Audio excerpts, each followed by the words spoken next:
Mom, we're live at Tembei TV and of course Daniel Nyagaka's channel. And maybe we want to know what exactly is happening here from your side, and what can you tell us since you came here? What is happening is an illegality. Police should never search and break into people's home without warrant, unless if it's something that endangers the public. There is nothing that they're asking from Mr. Wanjigi, and we have asked them to leave on behalf of the family. They have left the main house, but they are still here outside his gate in such moments. The family cannot feel secure. They were terrorized the whole night. They have not slept. They can't even nap. We're asking the police to leave. And if they refuse to leave, we have advised the family to instead then leave and leave this house to the state for the time being. Yes.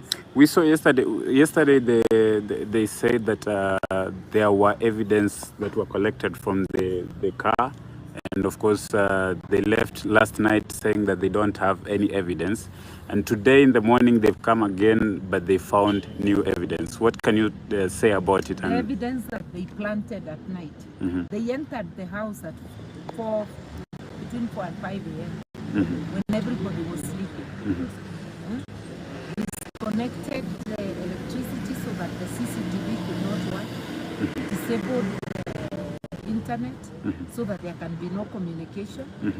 So if they claim they found anything which they had not found in their earlier search, hiyo ni wao wamekuja nayo.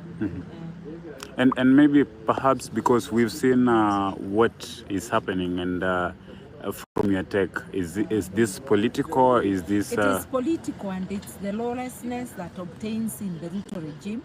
Ruto is not a believer in the rule of law. Ruto opposed the constitution, but I'm reminding him he's sworn by the same constitution. He's obliged to follow it, and he should not get police to become criminals, to vandalize people's homes, and to deny Kenyans their rights. And I'm saying even yesterday, we saw them descending upon peaceful people in the town who are either demonstrating or carrying on their business, beating them up, throwing them in their vehicles as though they were goods, and stepping on them.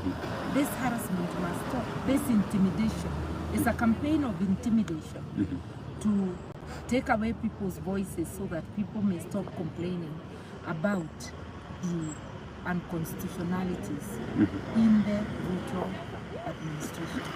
We've had so many abductions the past 4 days, and young people in the country are saying that the government is playing against them.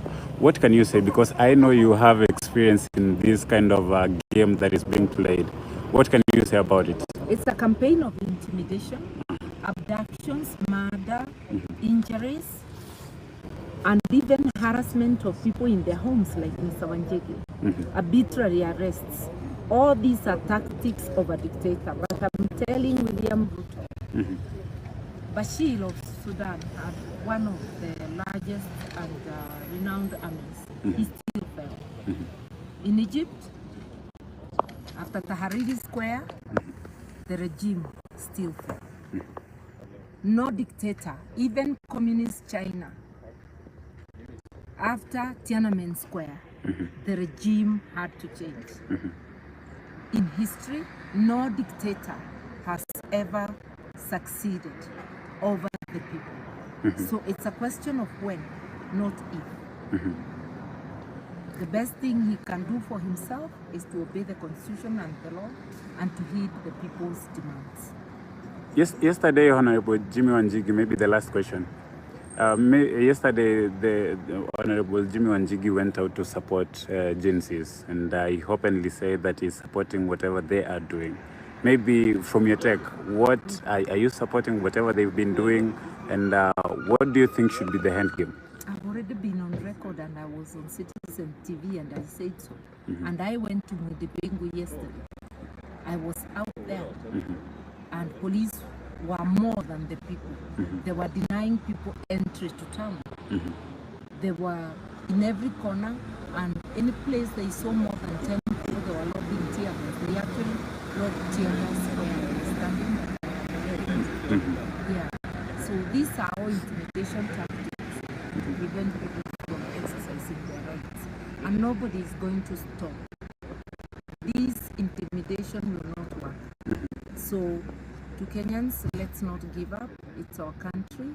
Let's continue doing what we are doing. Aluta continua. Thank you so much, Mheshimiwa.